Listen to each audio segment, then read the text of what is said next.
Hello friends,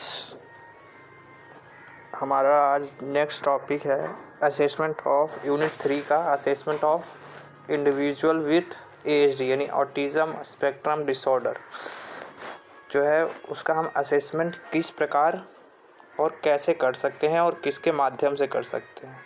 तो इसका topic है 3.1 स्क्रीनिंग एंड डायग्नोसिस, जिसमें क्राइटेरिया सेट होता है और टूल्स की सहायता से जो है हम असेसमेंट करते हैं ऑटिज़म चाइल्ड्स की। जैसे कि एग्जांपल्स के रूप में दे रखा है diagnostic and statistical manual DSM-5, international classification of disease ICD-10 हो गया, ICF हो गया, ICF चेकलिस्ट हो गया, MCHAT RNF हो गया, ईशा हो गया, एम्स मॉडिफाइड इंक्लाइन हो गया ऑटिज़म के लिए, और कार्स का सेकंड एडिशन हो गया। अब इसके अंदर हम देख रहे हैं कि डायग्नोस्टिक टूल्स कौन कौन से होते हैं। जैसे कि DSM-5 हो गया, ये एक डायग्नोस्टिक टूल है। DSM का फुल फॉर्म होता है डायग्नोस्टिक एंड स्टैटिस्टिकल मैनुअल, ठीक है, 5th एडिशन। ICD-10 का फुल फॉर्म होगा international classification of disease.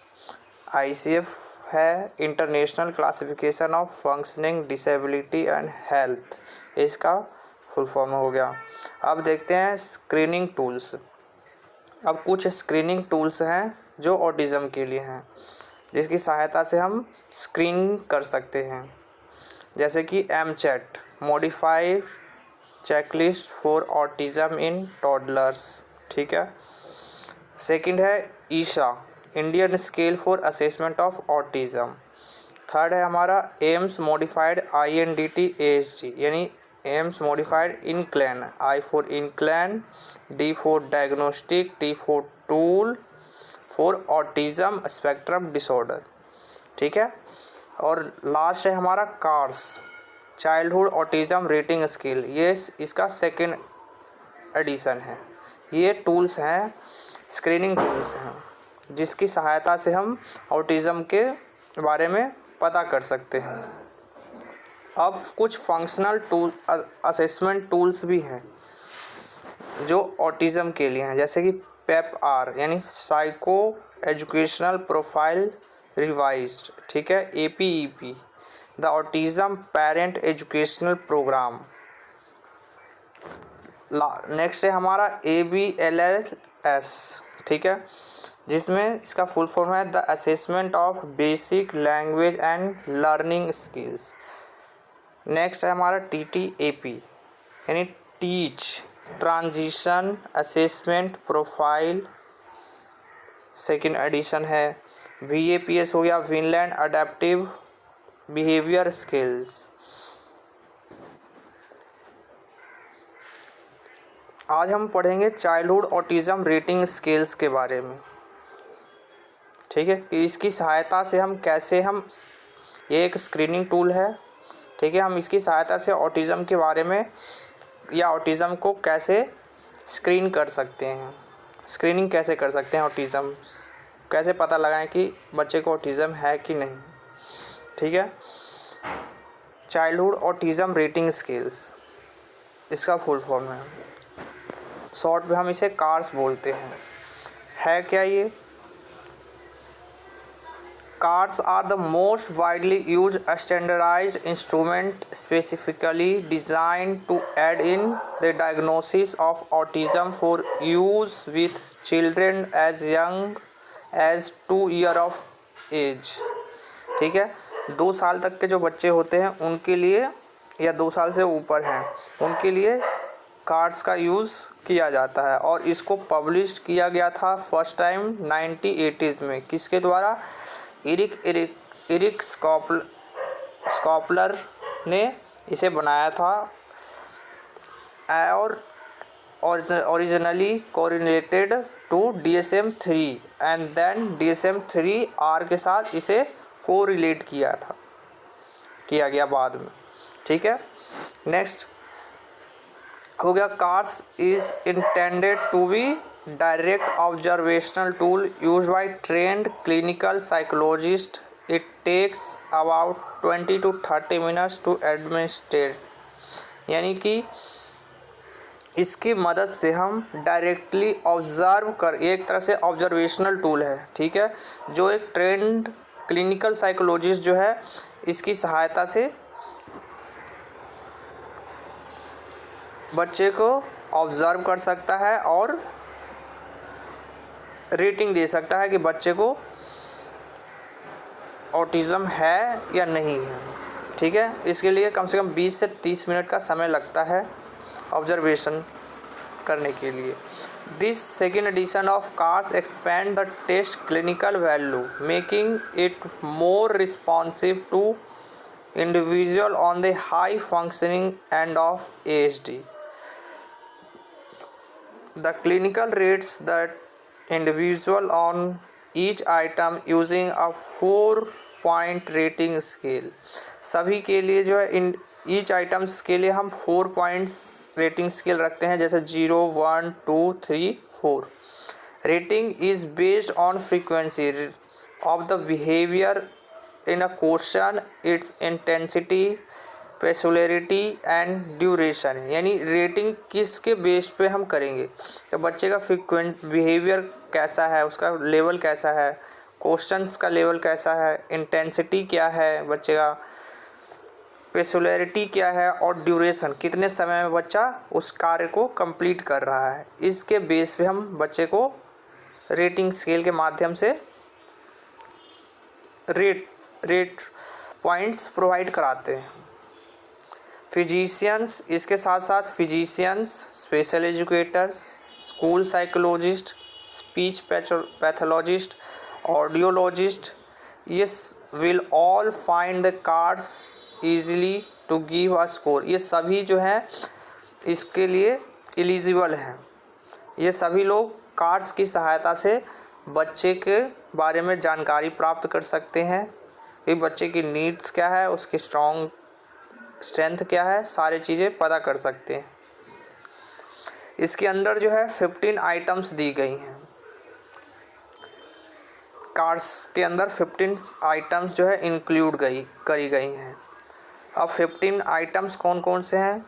First items है रिलेटिंग टू पीपल, सेकंड है इमिटेशन से संबंधित है, थर्ड आइटम है इमोशनल रिस्पॉन्सेस, बच्चे का इमोशनल रिस्पॉन्सेस क्या है ये देखा जाता है इसमें।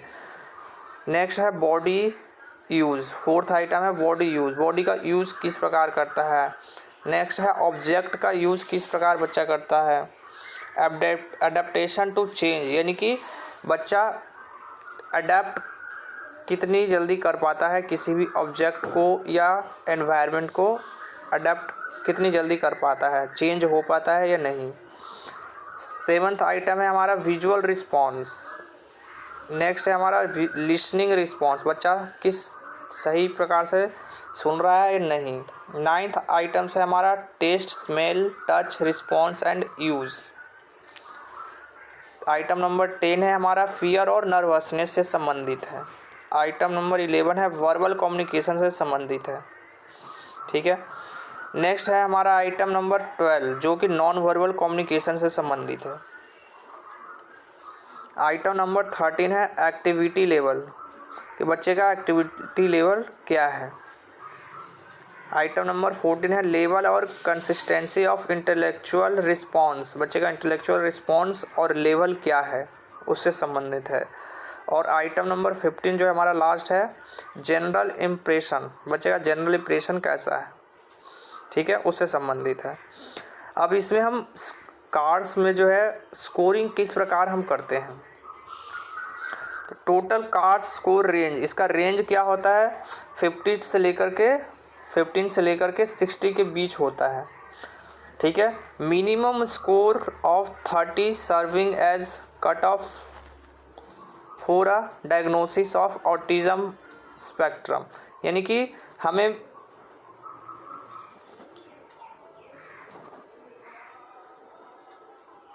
मिनिमम कितना स्कोर चाहिए, तो 30 स्कोर चाहिए होगा, ठीक है। डायग्नोसिस करने के लिए अगर बच्चे का 30 स्कोर आ रहा है, ठीक है, तब उसको ASD हो सकता है या ऑटिज़म हो सकता है। अब इसके अंडर भी जो है मिड पॉइंट स्कोरिंग भी हम करते हैं, जैसे 1.5 हो गया, 2.5 हो गया, 3.5 हो गया, टोटल स्कोर में इसे भी ऐड किया जाता है। From low of 15 to high of 16, score below 30 indicate the individual it is in non autistic child. यानी कि अगर स्कोर हमारा बिलो 30 आता है तब हम उसे मानेंगे कि नॉन ऑटिस्टिक चाइल्ड है, यानी उसे ऑटिज़म नहीं है। और अगर स्कोर 30 से 36.5 इंडिकेट करता है, इन दोनों के बीच अगर किसी बच्चे का स्कोर आ रहा है तो सीवियर ऑटिज़म इंडिकेट करता है। After gathering the necessary information, यानी इन्फॉर्मेशन प्राप्त करने के बाद refers to score note record करते हैं हम ऑब्जर्वेशन सेक्शंस में each items to facilitate the rating process using the child autism rating scales. ठीक है,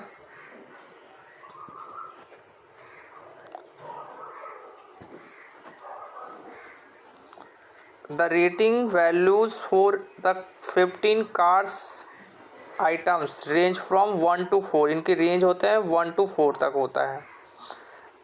A rating of 1 generally signifying that is individual's behavior is within the normal limits for their age। और number 1 किसे हम देते हैं,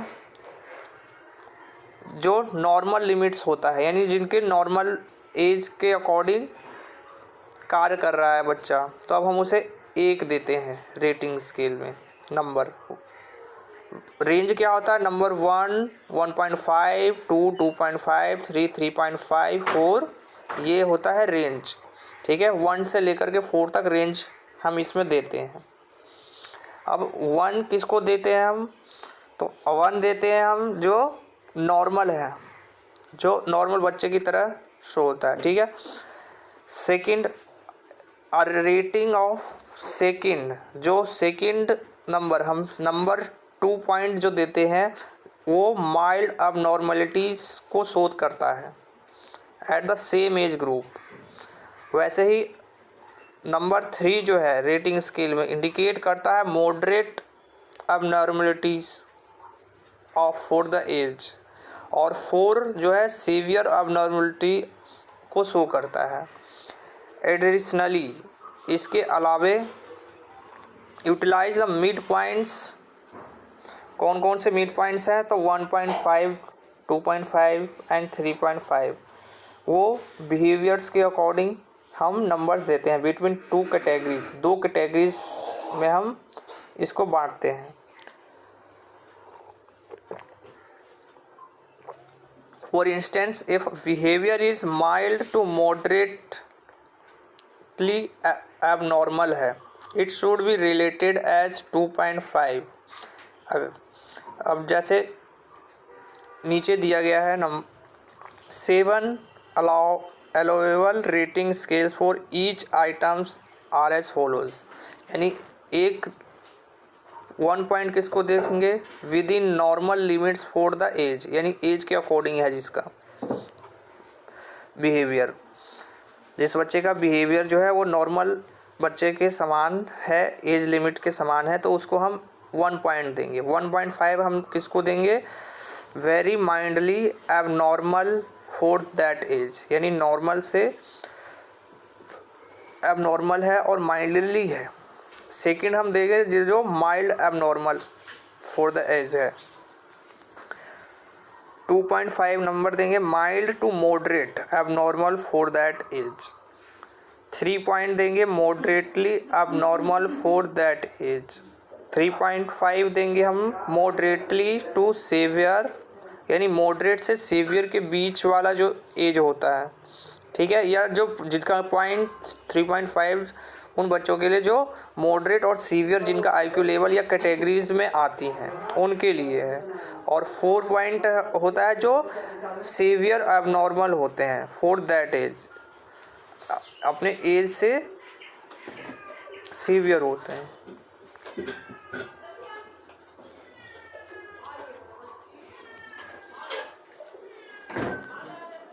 thank you.